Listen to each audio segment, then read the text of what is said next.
출애굽기 22장 16절부터 31절까지입니다.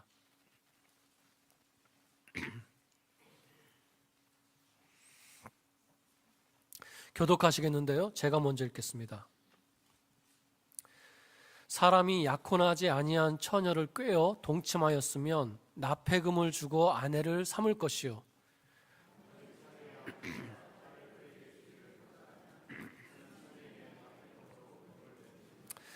너는 무당을 살려두지 말라. 여호와 외에 다른 신에게 제사를 드리는 자를 멸할지니라.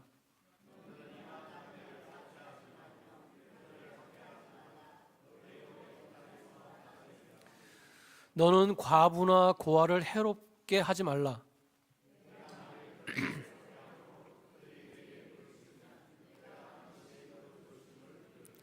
나의 노가 맹렬함으로 내가 칼로 너희를 죽이리니 너희의 아내는 과부가 되고 너희의 자녀는 고아가 되리라.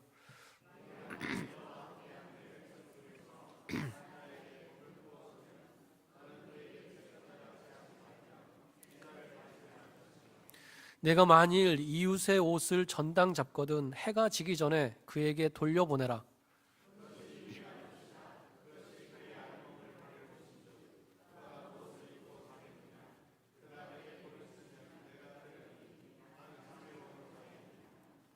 너는 재판장을 모독하지 말며 백성의 지도자를 저주하지 말지니라.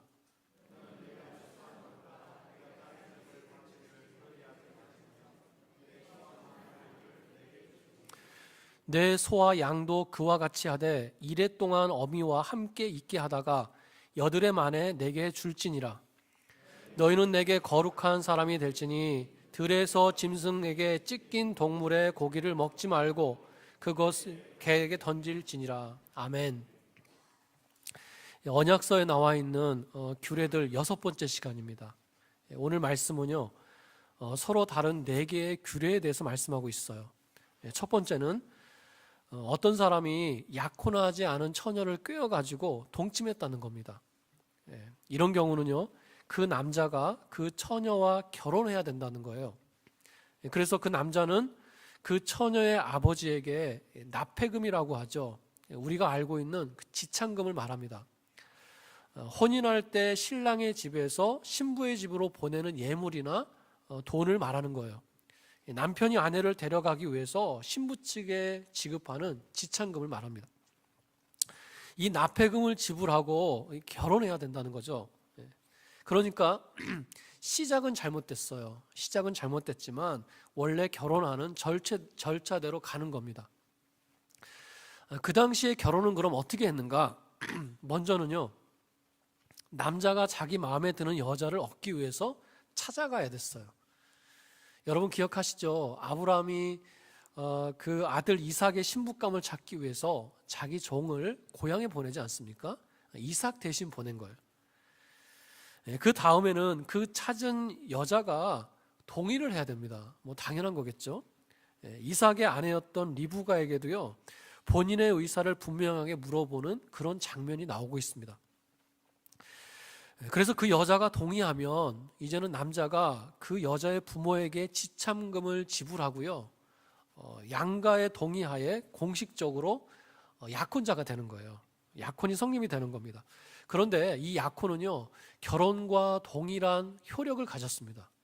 그러니까 우리가 지금 생각하는 약혼으로 생각하면 안 돼요. 결혼한 것과 거의 같은 그런 비중을 가졌습니다. 그래서 이 약혼을 파기하려면 이혼하는 절차와 똑같은 절차를 가졌어요. 그리고요, 이 약혼한 두 사람은 결혼하기 전까지 성관계를 가질 수가 없었습니다. 그래서 약혼한 남자는 약혼녀와 함께 살기 위해서 떨어져서 1년 동안 준비하는 시간을 가졌어요. 그러니까 집도 구하고 여러 가지 준비를 했겠죠. 그리고는 준비가 끝나면 이 남자가 여자를 데리고 와서 그때 이제 결혼식을 하는 거예요. 여러분, 예수님의 부모님이셨던 요셉과 마리아를 생각하시면 됩니다. 그 두 사람은 약혼한 상태였어요. 그런데 동침할 수 없는 그 준비 기간 동안에 마리아가 성령으로 예수님을 잉태하게 된 겁니다. 그것 때문에 요셉이 고민하게 되죠. 그때 천사를 통해서 알려주시고 그 마리아를 데려오라고 그렇게 말씀하시는 겁니다. 그러니까 이 구약의 결혼 풍습이 예수님 당시까지 계속 이어져 내려오고 있었던 거예요. 아무튼 처녀를 꿰어서 동침하게 되었다. 정상적인 방법도 아니고요. 올바른 모습도 아니었어요. 그래도 그 두 사람을 결혼시키는 것으로 그 문제를 해결하고 있는 겁니다.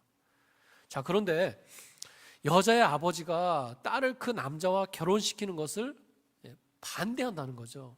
충분히 그런 경우도 있을 수 있습니다. 자, 이런 경우는요, 그 여자와 결혼하지는 못하지만 그 남자가 그래도 지참금을 다 지불해야 됐어요. 자, 그러니까 내용을 자세히 보면 약혼하지 않은 처녀와 동침하게 되면 그 책임을 누구에게 더 많이 두고 있습니까? 남자에게 많이 두고 있어요. 그러니까 유혹하고 시작한 게 남자라는 거죠. 그리고요, 결혼하지 않은 어린 처녀가 성적으로 유린당하는 걸 막기 위해서 이런 규례를 두신 겁니다. 자, 그런데 우리가 이런 결혼하지 않은 사람들의 동침의 문제를 보면서 그렇게 생각할 수 있어요. 그 시대도 그랬네? 그래도 결혼하면 괜찮은 거네? 이렇게 쉽게 생각할 수 있다는 겁니다. 그러니까 그 당시에 율법의 시대니까 이런 성적인 문제라고 한다면 그 자리에서 당장 돌로 쳐서 죽일 것 같은 그 정도는 아니었구나, 이렇게 생각할 수 있다는 겁니다. 어떤 분들은요, 어떻게 이 내용을 알고 왔는지 그러면 결혼하면 되는 거잖아요 라고 하면서 혼전 순결에 대해서 가볍게 여기는 사람도 있어요. 참 그런 걸 보면요, 가르쳐주지 않아도 기가 막히게 찾아가지고 적용하려고 합니다. 항상 드리는 말씀이지만 자신의 어떤 죄의 모습을 면피하기 위해서 말씀을 갖다 쓰면 안 돼요. 약혼하지 않은 처녀를 꿰어서 동침한 것을 인정한 게 아니죠. 살 길을 열어주시고 은혜를 베풀어 주신 겁니다. 여러분 보세요. 약혼한 사람들이 다른 사람과 동침했어요. 그때는요, 그걸 간음으로 보고 두 사람 다 죽였습니다. 여지가 없었어요. 여러분, 말씀에서 처녀를 꿰어 동침했다 그랬는데, 꿰어라는 말은 유혹했다 이런 뜻이에요. 그러니까 유혹도 했지만 여자도 그걸 받아들인 겁니다. 두 사람에게 다 잘못이 있는 거예요. 그래도 그걸 시작한, 유혹한 그 남자에게 더 책임을 많이 두고 있는 겁니다. 그러니까 이 두 사람이 약혼하지 않은 상태였고요, 또 서로 용납해서 동침한 것이기 때문에 결혼이라고 하는 여지를 준 거예요. 은혜를 베풀어 준 겁니다. 그렇다고 해서 그게 죄가 없거나 그게 정당한 방법이 될 수는 없는 거죠. 제가 항상 드리는 말씀이지만 은혜를 당연한 권리로 여기면 안 됩니다. 은혜가 방종이 되면 안 된다는 거예요. 여러분, 사실 성경에서는요, 이 음란에 대한 문제, 이 성적인 문제를 굉장히 심각하게 다루고 있어요. 왜냐하면 이스라엘 백성이 하나님을 떠났을 때 그들이 타락하고 그들이 뭔가 이렇게 망해가고 있을 때를 보면요, 이 성적인 타락의 문제가 항상 같이 왔어요. 여러분, 성경에서 신구약 전체를 통해서 계속해서 반복하고 강조하는 죄 두 가지가 있습니다. 시대가 바뀌고 문화가 바뀌고 사람이 바뀌어도요, 그래서 죄의 겉모양이 바뀐 것 같아도요, 본질적으로 변하지 않는 죄, 성경에서 늘 강력하게 경고하고 있는 죄 두 가지가 있습니다. 바로 성적인 타락과 우상숭배예요. 이스라엘이 하나님을 떠났을 때, 말씀을 떠나서 타락하고 망하게 되었을 때 여지없이 성적으로 타락하고 우상숭배에 빠져 있었습니다. 그래서 망하게 된 거예요. 여러분, 어떤 한 사람이나 어떤 한 가정이나 또는 어떤 한 단체나 심지어 어떤 한 나라가 잘 될 것이냐 망할 것이냐, 그걸 알고 싶으시다면 두 가지를 보면 됩니다. 성적으로 얼마나 타락했는가, 얼마나 우상에 빠져 있는가, 그 강력했던 로마 제국이 망한 이유, 여러 가지 이유가 있겠죠. 사회학적으로나 인문학적으로, 정치학적으로 여러 가지 이유가 있을 겁니다. 한마디로 정의하기는 힘들어요. 바라보는 관점이 다 다르기 때문에 그렇습니다. 그런데 우리는요, 영적으로 바라보는 사람들이잖아요. 로마가 망해갈 때 얼마나 성적으로 문란했는지 몰라요. 그 성적인 문란함이 그들의 우상과 또 연결되어 있었습니다. 제가 고린도 교회를 말씀드리면서 그런 얘기를 드렸죠. 이 고린도도요, 그 로마 문화권에 있었어요. 헬라권에 있었습니다. 그 고린도의 작은 그 도시에 30개의 신전이 있었습니다. 아프로디테 신전에서 여사제가 1000명이 있었는데요. 그 1000명의 여사제는 종교적인 창녀들이었습니다. 그래서 그들만의 종교 행사가 끝나면 그 저녁에 이 여사제들이 고린도 도시 곳곳으로 다 흩어져요. 그래서 음란한 행위를 했습니다. 멜카트 신전이라는 곳이 있는데요, 동성애의 본산이었어요.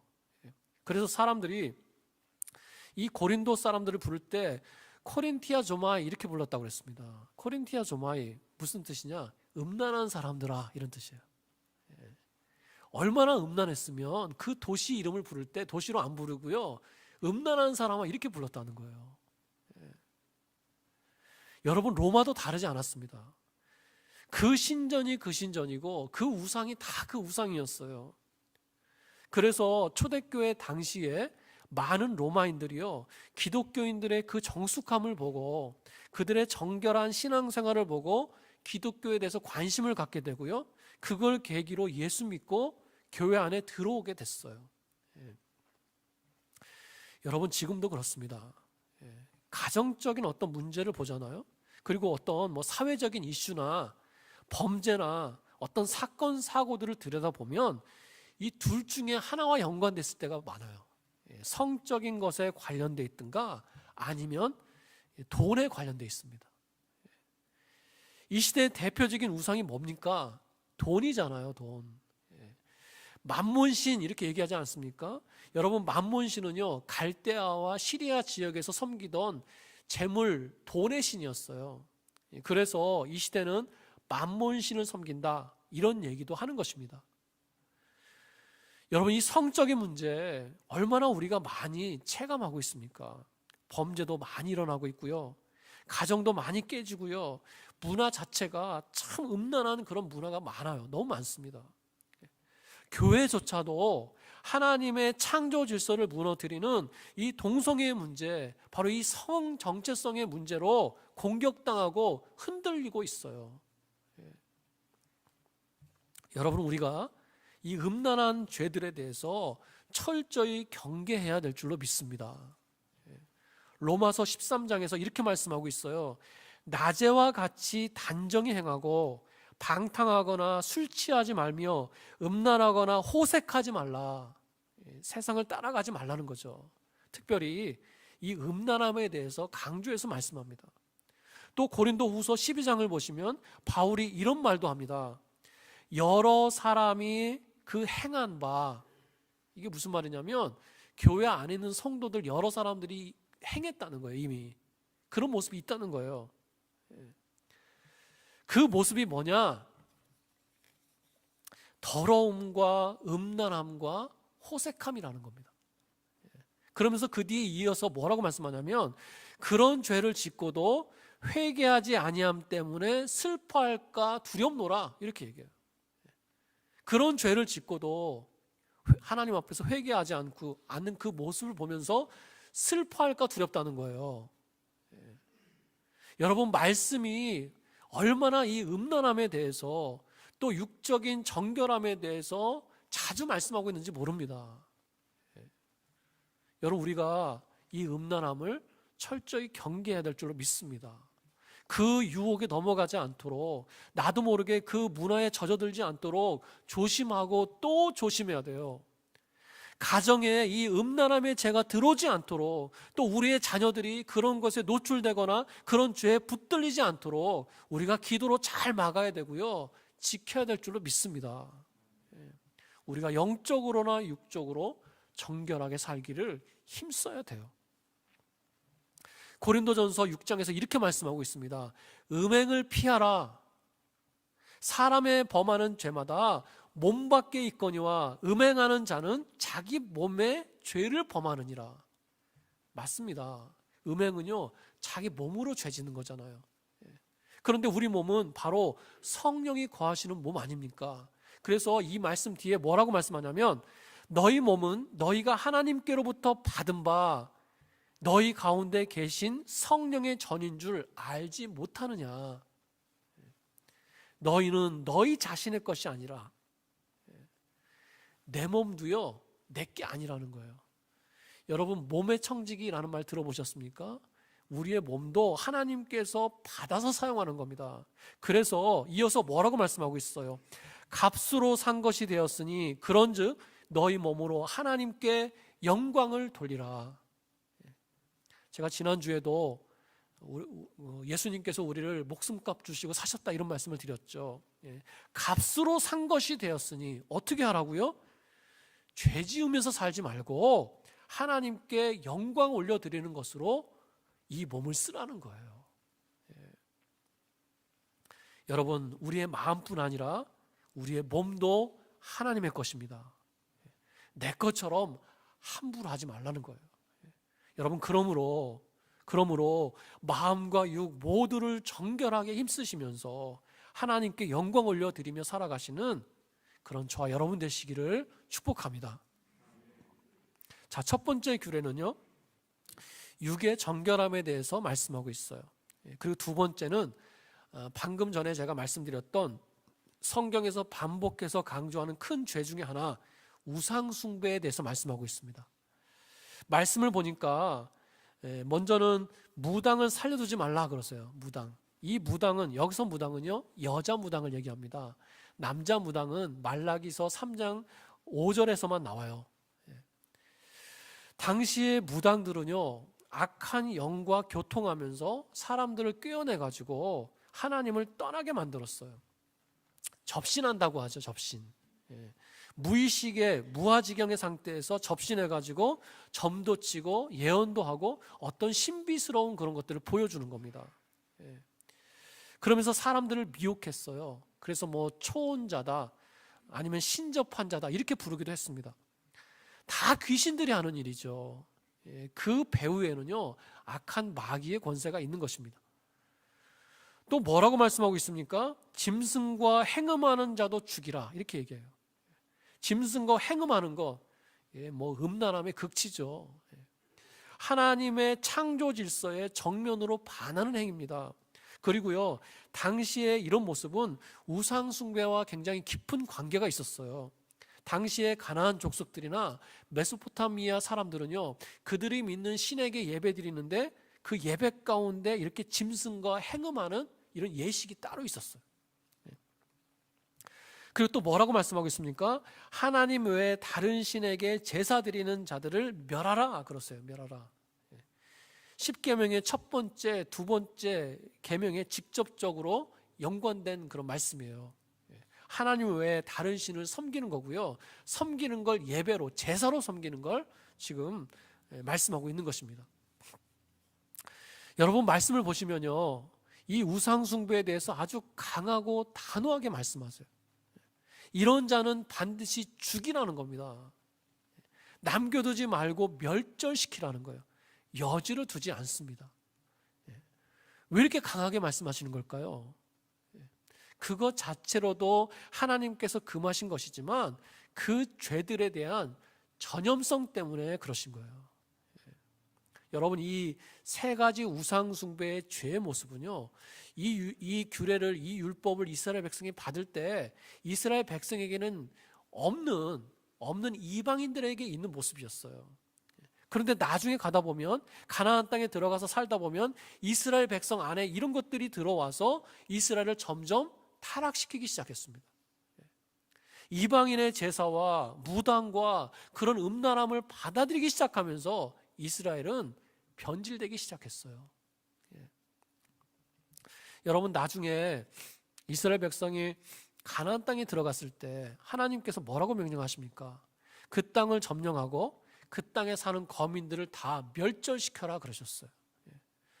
어떤 사람은요, 그거 너무 잔인한 거 아니냐, 너무 과한 거 아니냐, 그런 말도 합니다. 그런데 인자하신 하나님께서 왜 그런 명령을 하셨는가? 하나님께서는요, 이스라엘 백성이 가나안 땅에 들어가 살면서 가나안의 그 세상 문화와 우상과 그 죄에 오염되는 것을 원치 않으셨기 때문이에요. 하나님의 거룩한 백성으로 구별돼서 살기를 원하셨습니다. 그건 해도 되고 하지 않아도 되는 그런 문제가 아니라 사실 이스라엘 백성이 살고 죽는 문제였어요. 그래서 하나님께서는 이스라엘 백성의 그 구별됨과 정결함을 그렇게 중요하게 생각하시면서 강력하게 말씀하시는 겁니다. 싹 다 죽이라고 하시지 않잖아요. 그들이 들어가 살 곳에 사는 거민들은 다 멸하지만 대신 그들과 멀리 떨어져서 사는 사람들과는 화친해라 그러셨어요. 여러분, 죄는 무섭지 않습니다. 우리 주님께서 그 죄를 다 이기셨기 때문이에요. 여러분, 그런데 또 그 죄를 가볍게 여길 수는 없습니다. 왜냐하면 지금도 우리를 계속해서 넘어뜨리려고 하기 때문이에요. 하나님께로부터 자꾸 멀어지게 하고요, 나로 하여금 자꾸 옛사람으로 돌아가게 해서 내가 하나님의 자녀라고 하는 그 정체성을 자꾸 흔들어 놓는다는 거예요. 내가 이런 죄를 짓고 있는데 내가 구원받은 거 맞나? 자꾸 나를 흔들어 놓는다는 것입니다. 여러분, 마귀는요, 우리를 참소합니다. 여러분, 마귀의 별명 중에 참소하는 자라는 뜻이 있어요. 참소하는 자. 참소한다는 건 뭡니까? 쉽게 말하면 헐뜯고 고소한다는 거예요. 마귀가 나를 고소한다는 말이에요. 그런데 무엇을 근거로 그렇게 합니까? 바로 내 죄를 근거로 나를 참소합니다. 죄는요, 마귀가 합법적으로 나를 참소할 수 있는, 나를 건드릴 수 있는 근거를 준다는 거예요. 여러분, 그래서 그런 근거를 주면 안 되는 것입니다. 그런 틈을 주면 안 된다는 거예요. 제가 여러 번 그런 말씀을 드렸습니다. 큰 죄는 작은 죄로부터 들어오는 것입니다. 내가 생각하기에 사소해 보이는 그 죄를 용납할 때 그것은 성경에서 말씀하는 것처럼 누룩과 같아서 나중에 내 전체를 오염시키고 나를 병들게 한다는 거예요. 여러분, 그래서 사소한 죄는 없습니다. 사소한 죄는 없어요. 그저 주님 앞에서 빨리 회개하고 털어내야 되는 그런 죄만 있을 뿐입니다. 데살로니가전서 5장을 보시면 우리가 참 좋아하는 말씀이 나와요. 항상 기뻐하라, 쉬지 말고 기도하라, 범사에 감사하라. 이것이 그리스도 예수 안에서 너희를 향하신 하나님의 뜻이니라. 너무나 좋아하는 말씀이죠. 근데 우리는 여기까지만 봐요. 이어서 뭐라고 말씀하십니까? 성령을 소멸하지 말라. 그러니까 이 말은 뭡니까? 성령 충만하고 성령의 역사가 없이는 항상 기뻐하고 항상 감사할 수 없다는 거예요. 성령을 소멸하지 말고 예언을 멸시하지 말고 범사에 헤아려 좋은 것을 취하고, 그 다음에 뭐라고 말씀합니까? 악은 어떤 모양이라도 버려라. 죄는 어떤 모양이라도 버리라는 거예요. 이렇게 보니까 죄는 아닌 것 같은데 죄와 비슷해요. 그래도 버리라는 거예요. 죄와 비슷한 모양을 가지고 있어도 그게 그게 하나님이 싫어하시는 거라고 한다면 버리라는 겁니다. 그 그림자조차, 그 흔적조차 가지고 있지 말라는 거예요. 여러분, 우리가 지금 율법에 대해서 얘기하다 보니까 이 죄에 대해서 자주 얘기할 수밖에 없습니다. 여러분 어떠세요? 죄에 대해서 얘기하니까 좀 불편하십니까? 나는 위로받고 싶어서 왔는데, 난 지금 격려가 필요한데, 아니면 내 얘기가 아닌 것 같아서 실감이 나지 않아서 그냥 듣고 지나가는 그런 말씀입니까? 하지만 우리가 들어야 돼요. 어떻게 내 입맛에만 맞는 말씀을 듣겠습니까? 그리심산에 선포되는 축복의 말씀이 있다면 에발산에서 선포되는 저주의 말씀도 있는 거예요. 다 하나님의 말씀입니다. 제가 어떤 칼럼을 보면서 그런 얘기를 봤어요. 요즘 교회는요, 죄에 대해서 잘 말하지 않는다는 거예요. 죄에 대해서 듣고 싶어 하지 않으니까 말하고 싶어 하지도 않는데요. 여러분, 그런데 현실을 보면요, 우리가 구원받은 것도 확실하고 또 주님 앞에 나가서 회개할 때마다 나를 용서하시고 나를 깨끗게 하시는 것도 확실해요. 우리가 그걸 믿습니다. 그런데 여전히 죄 짓고 살아요. 그냥 모르고 습관적으로 짓는 죄 말고요, 그건 그렇다 치더라도 정말 결심하고 결단해야지만 지을 수 있는 죄가 있어요. 용기가 있어야 짓는 죄가 있습니다. 죄도 믿는 사람이면, 신앙에 양심이 있는 사람이면 짓지 말아야 되는 그 죄를 너무나 쉽게 용납하면서 산다는 거예요. 그리고요, 그 죄에 대해서도 그렇게 아파하지 않는 것 같습니다. 뭔가 좀 잘못된 게 아닐까요? 우리는 항상 기뻐할 일, 항상 감사할 일, 또 우리의 소원이 많으니까 항상 기도할 일, 이런 걸 참 좋아하는데, 좋아해야죠. 그렇게 살아야죠.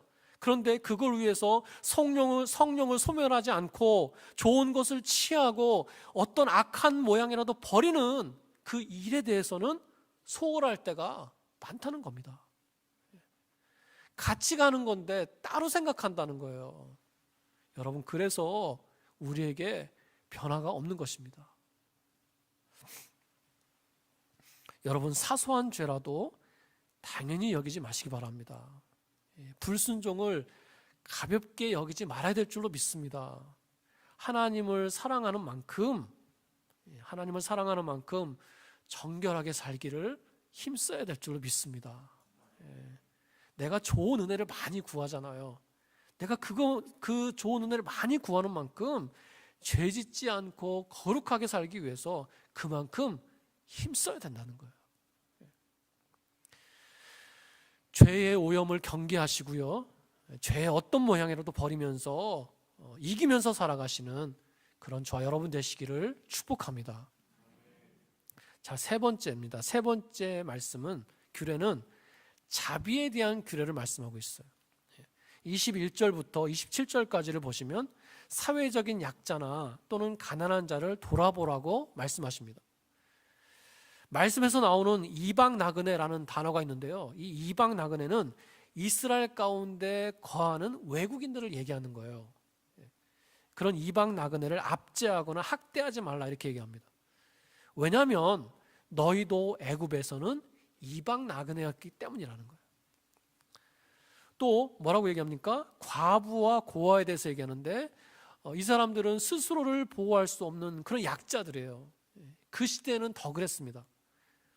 말씀에서 과부나 고아를 해롭게 한다 그랬는데요, 이 해롭게 한다는 것은 해한다, 이런 뜻입니다. 근데 이 단어는 어디서 사용됐냐면, 예전에 이스라엘 백성이 애굽에 있을 때 바로 왕이 남자 아이들을 다 죽이잖아요. 남자 아이들을 해하지 않습니까? 그 단어와 똑같아요. 또 하나님께서 해를 당한 고아와 과부의 부르짖음을 반드시 들으실 거다, 이렇게 말씀하잖아요. 여러분, 이 표현도요, 과거의 이스라엘 백성이 애굽에서 그 고된 노역 때문에 막 괴로워하면서 부르짖을 때 그 소리를 들으셨다, 이 표현과 똑같습니다. 그러니까 이 말씀을, 이 규례를 이스라엘 백성이 들었을 때 뭘 생각합니까? 과거에 자기들이 당했던 그걸 딱 생각하게 된다는 거예요. 그러니까 그 무게를 느낀다는 거죠. 여러분, 과부나 고아를 그렇게 애굽에서처럼 남자아이를 죽이듯 그렇게 대하겠습니까? 그러진 않을 거예요. 그러나 이렇게 강한 표현을 쓰신 이유가 뭡니까? 그들을 함부로 하지 말라는 거예요. 그리고 보세요, 그렇게 해를 끼친 자들에게는 크게 진노하셔서 그들을 칼로 쳐서 그 아내를 과부로, 그 자녀를 고아로 만드실 거다, 이렇게 무서운 말씀을 하고 계십니다. 굉장히 강한 표현이에요. 여러분, 그러나 우리가 이 말씀을 들을 때요, 그 처벌의 강도를 생각해야 되는 것이 아니라 뭘 봐야 됩니까? 내가 반드시 약자의 편에 서겠다, 내가 약자를 돌아보겠다라고 하시는 그 하나님의 강력한 의지를 우리가 봐야 되는 것입니다. 여러분, 하나님께서는 약자의 하나님이신 것을 믿습니다. 약한 자의 하나님이세요. 여러분, 기억하십니까? 아사 왕 때 구스 사람 세라가 100만 대군을 이끌고 이스라엘을 쳐들어왔어요. 터무니없는 전쟁이죠. 이스라엘 백성을 아무리 다 긁어 모아봐도요, 한 58만 정도밖에 안 됐습니다. 100만 대 58만 명, 상대가 안 되는 전쟁이에요. 그 압도하는 적을 눈앞에 보면서 이 아사 왕이 하나님께 기도하는데 굉장히 유명한 기도를 하죠. 여호와여, 힘이 강한 자와 약한 자 사이에는 주밖에 도와줄 이가 없나이다. 강한 자 앞에 서 있는 약한 나, 이건 부인할 수 없는 현실이라는 거예요. 그런데 이런 불가항력적인 현실보다 더 중요한 게 있는데, 그 강한 자와 약한 자 사이에 누가 계시다고요? 살아계신 하나님이 계시다는 거예요.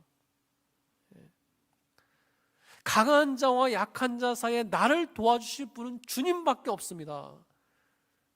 굉장히 단순하지만 저는 굉장한 믿음의 고백이라고 생각합니다. 강한 자도 눈에 보이고 약한 자도 눈에 보이는데 그 사이에 계신 하나님이 눈에 보이지 않을 때가 있더라는 거예요. 너무나 힘든 현실에 압도돼 가지고 너무나 지치다 보니까 하나님이 느껴지지 않고 혼자 서 있는 것 같은 그럴 때가 있습니다. 그런데 그 강한 자와 약한 자 사이에 계신 하나님을 바라보는 것, 그 하나님이 나를 도와주실 걸 믿고 바라보는 것, 여러분, 그게 바로 믿음이라는 거예요. 그 믿음은 뭡니까? 내가 약할 때 하나님께서 나와 함께 하신다는 확신이에요. 여러분, 그런 믿음이 있으시기를 축복합니다. 말씀에서 얘기하는 고아와 과부만 약자겠습니까? 가난한 자만 약자겠어요? 우리가 인생을 약자로 살아갈 때가 얼마나 많습니까? 여러분, 하나님 앞에서는 약자 되시기를 바랍니다. 하나님 앞에서 약하고 부족하다고 인정하는 사람이 하나님의 은혜를 체험하게 되는 거예요. 강한 자와 약한 자 사이에 계시는 그 하나님을 바라보시면서 의지하면서 나가시는 그런 저 여러분 되시기를 축복합니다. 마지막 네 번째요. 말씀은요, 경건한 생활에 대한 규례를 말씀하고 있습니다. 28절부터 마지막 31절까지는요, 하나님의 그 공동체 안에서, 믿음의 공동체 안에서 지도자를 공경해라, 이런 말씀이 나옵니다. 그러니까 하나님의 백성은 연약한 자에게는 친절을 베풀고 높은 자에게는 공경을 대하라, 이렇게 말씀하고 있는 거예요. 공경에 대한 말씀을 보면 재판장을 모독하지 말고 백성의 지도자를 저주하지 말라 그럽니다. 왜 그렇습니까? 그들은 다 하나님께서 세우신 사람들이기 때문에 그래요. 그들에 대한 원망은 누구에 대한 원망입니까? 하나님에 대한 원망이고 불평불만인 거예요.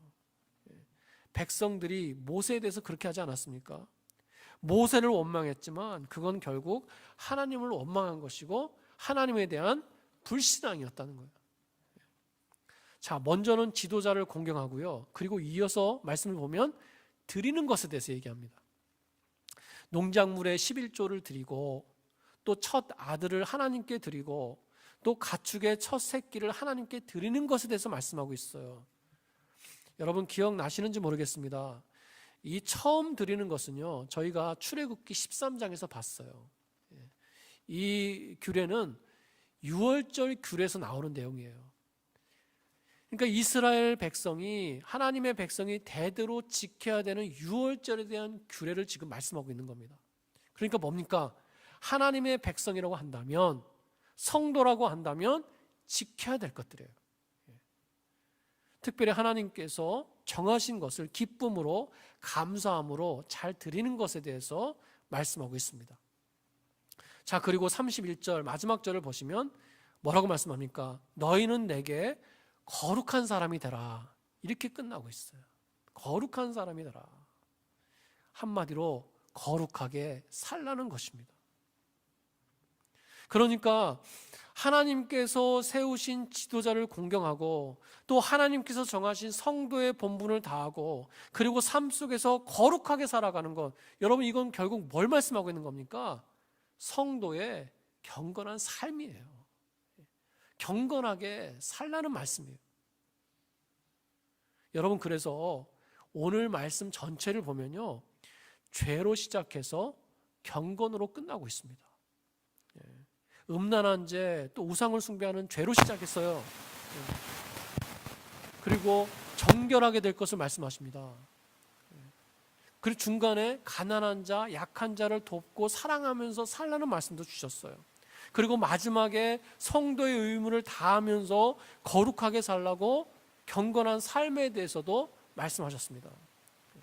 그러니까 정결함으로 시작해서 사랑하며 살고 거룩하게 살아가는 것, 그게 바로 오늘 이 말씀을 통해서 저와 여러분에게 주시는 메시지예요. 바로 하나님의 성도가 살아가야 될 모습이라는 것입니다. 여러분, 그러므로 이 율법 속에 배어있는 이 메시지를 가지고요, 한 주간 동안도 정결하게 살고 또 사랑하면서 살고 또 경건하게 살아가는 그런 저 여러분 되시기를 주님의 이름으로 축원합니다. 축원합니다. 아멘.